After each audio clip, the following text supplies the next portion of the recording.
ખ્યાતિકાંડમાં એક પછી એક પીડિતો સામે આવી રહ્યા છે, પણ હોસ્પિટલના પાપી સંચાલકો હજી ભૂગર્ભમાં છે. ના તો પોલીસને ખબર છે કે ગરીબોના દુશ્મનો, ગરીબોના હત્યારા ક્યાં છુપાયા છે, કે ન તો બીજા કોઈને. અનેક લોકોની જિંદગી બરબાદ કરનારા, અનેક પરિવારોના માળા વીખનારા અલગ અલગ દિશામાં ફરાર થયા હોવાનો ચોંકાવનારો ઘટસ્ફોટ થયો છે. ત્યારે ખ્યાતિની કાળી કમાણીના પાપનો ભોગ બનેલ વધુ એક ગામની વ્યથાને સંદેશ ન્યૂઝે ઉજાગર કરી છે. આ ગામના લોકોના પણ આ જ રીતે હૃદય ચીરવામાં આવ્યા હતા, કેમ્પ કરવાના નામે, પીએમ જયમાંથી પૈસા ખંખેરવાના નામે. આ એ જ ડોક્ટર છે જેણે કાળી કમાણી માટે ગરીબોના હૃદય ચીરી નાખ્યા, જે ખ્યાતિ હોસ્પિટલના સંચાલકોના કાળા કામમાં સામેલ થયો અને ડોક્ટર તરીકેના પોતાના ધર્મને પણ ભૂલી ગયો. આ ડોક્ટર છે પ્રશાંત વજીરાણી, જેના રિમાન્ડ પૂર્ણ થતા કોર્ટે તેને જ્યુડિશિયલ કસ્ટડીમાં મોકલી દીધો છે અને હવે એ જેલમાં રહેશે. પણ સવાલ ઊભો થાય કે ખ્યાતિકાંડના બાકીના 6 આરોપીઓ ક્યાં છે? માસ્ટરમાઇન્ડ કાર્તિક પટેલ ક્યાં છે? સીઈઓ ક્યાં છે? ડિરેક્ટર ક્યાં છે? એ બધા ક્યાં છે જે આ કાંડના ખરા પાપીઓ છે? પોલીસને 2 સપ્તાહ બાદ પણ આમાંથી કોઈની ભાળ નથી મળી. ધરપકડથી બચવા આ બધા જ સતત પોતાના લોકેશન બદલી રહ્યા છે. એ સામે આવ્યું છે કે કાર્તિક પટેલ ઓસ્ટ્રેલિયાથી ન્યૂઝીલેન્ડ ભાગી ગયો છે. હોસ્પિટલના સીઈઓ ચિરાગ રાજપૂતનું છેલ્લું લોકેશન જેસલમેર હોવાનું સામે આવ્યું, જ્યારે મિલિંદ પટેલનું છેલ્લું લોકેશન અમદાવાદના વૈષ્ણોદેવી સર્કલ પાસે, રાજશ્રી કોઠારીનું અમદાવાદમાં તેના ઘરે, સંજય પટોડિયાનું છેલ્લું લોકેશન રાજકોટ પાસે અને રાહુલ જૈનનું છેલ્લું લોકેશન રાજસ્થાન મધ્યપ્રદેશ બોર્ડર પાસે જણાયું છે. કાર્તિક પટેલ સામે ઇસ્યુ કરાયેલી રેડ કોર્નર નોટિસ અંગે ક્રાઇમ બ્રાન્ચ પોતે અસમંજસમાં છે. આરોપીઓને તેના સગા સંબંધી મદદ કરતા હોવાની આશંકા છે, ત્યારે ક્રાઇમ બ્રાન્ચ હવે સગા સંબંધીઓના પણ નિવેદન લેશે. જે પીએમ જય યોજનાને હાથો બનાવી ખ્યાતિ હોસ્પિટલના સંચાલકો દર્દીઓને લૂંટતા, એ યોજનાના કર્મીઓ પણ શંકાના ઘેરામાં છે.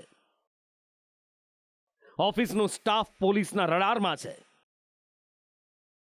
પીએમ જય યોજના ક્લેમ વિભાગમાં તપાસ થઈ શકે છે, કેમ કે કર્મચારીઓની સંડોવણી વિના આ કૌભાંડ શક્ય જ નથી. પીએમ જય ઓફિસમાં આઉટસોર્સિંગથી ભરતી થાય છે, ત્યારે યોગ્ય તપાસ કરાય તો મોટું કૌભાંડ ખુલી શકે છે. આ દરમિયાન ખ્યાતિ હોસ્પિટલના પૈસા કમાવાના ખેલનો ભોગ બનેલ વધુ પીડિતો સામે આવ્યા છે. કલોલના ધમાસણા ગામમાં પણ ખ્યાતિ હોસ્પિટલના સંચાલકોએ કેમ્પ નાખ્યો હતો. 13 ફેબ્રુઆરી 2022ના રોજ ગામમાં કેમ્પ કર્યો, જેમાં 13 લોકોને ખ્યાતિ હોસ્પિટલ લઈ જવાયા. એ દરેકને હાર્ટની તકલીફ હોવાનો દાવો કરાયો, એન્જિયોગ્રાફી કરાઈ અને પછી એન્જિયોપ્લાસ્ટી કરી દેવાઈ. જેને શ્વાસની બીમારી હતી એમને પણ હાર્ટમાં સ્ટેન્ટ મૂકી દેવાયા. જેમને શરદી તાવની તકલીફ હતી એમના પણ હૃદય ચીરી નાખ્યા. જેની સજા લોકો આજે પણ ભોગવી રહ્યા છે. મને કહે કે તમારા શ્વાસની તકલીફ બિલકુલ નથી બેન, અને તો લઈ ગયા પછી એન્જિયોગ્રાફી કરવી એટલે કે તમારે 75% લોક સ્ટેન્ડ મૂકવું પડીએ. આમાં આપણો કોઈ આ વિષય નહીં કે મૂકી દીધી એટલે અમારે તો 12 મહિને દવા ચાલુ થઈ જઈ. બીજું કોઈ તકલીફ નથી એ વખત. અને અત્યારે એ મૂક્યા પછી મારે કામ કે એવું કશું થતું નહીં ખાસ.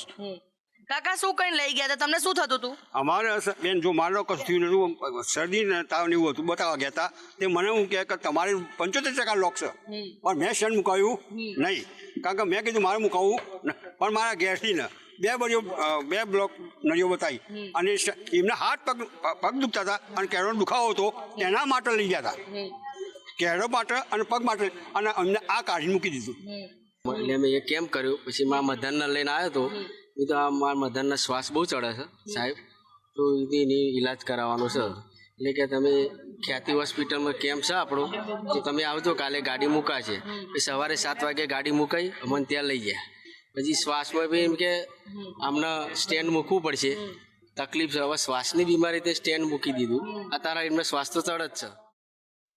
એટલું જ નહીં, જે દર્દીઓની એન્જિયોપ્લાસ્ટી કરવામાં આવી એમાંથી 2ના મૃત્યુ થઈ ગયા છે, જેમના સ્વજનોએ હોસ્પિટલમાં હોબાળો પણ કર્યો હતો. પણ તેમનું માનીએ તો પોલીસ આવી તો ખરી, પણ ફક્ત તમાશો જોવા. 12 વાગે કહું કર્યું એમને ફોન આવ્યો એટલે પછી 1 વાગે ફરીથી ફોન આવ્યો પછી અમે જ્યાં પછી અબારો કર્યો અમે પણ અબાર અમે પોલીસ અમે બોલાવી હતી પણ કોઈ કશું કરી શકી નહીં અમે લાશ આપી 9 વાગે રાતે અને રાત્રે અમે લાશ લઈને આવ્યા એમને કોઈ કાર્યવાહી આગળ કરી નહીં. અચ્છા, શું કીધું પોલીસ તમને શું કીધું? પોલીસે બોલાયા હતા પણ એ તો કશું બોલી જ નહીં અંદર થઈને એમને શું કર્યું એ ખબર નહીં. જ્યારે પોલીસ આવી હોબાળો મચ્યો તો 2 વર્ષ પહેલા કેમ પોલીસે કોઈ કાર્યવાહી ન કરી? જો 2 વર્ષ પહેલા કાર્યવાહી થઈ હોત તો કદાચ અન્ય કેટલાય લોકોના જીવ બચી ગયા હોત. ત્યારે હવે પોલીસની કામગીરી ઉપર પણ સવાલો ઉઠી રહ્યા છે કે ખ્યાતિ હોસ્પિટલે ગામોગામ કેમ કર્યા, આટલા હોબાળા થયા ત્યાં સુધી કેમ પોલીસે કોઈ કાર્યવાહી ન કરી? કેમેરા પર્સન મનીષ વાણિયા સાથે આયુષી યાજ્ઞિક, સંદેશ ન્યૂઝ, ગાંધીનગર.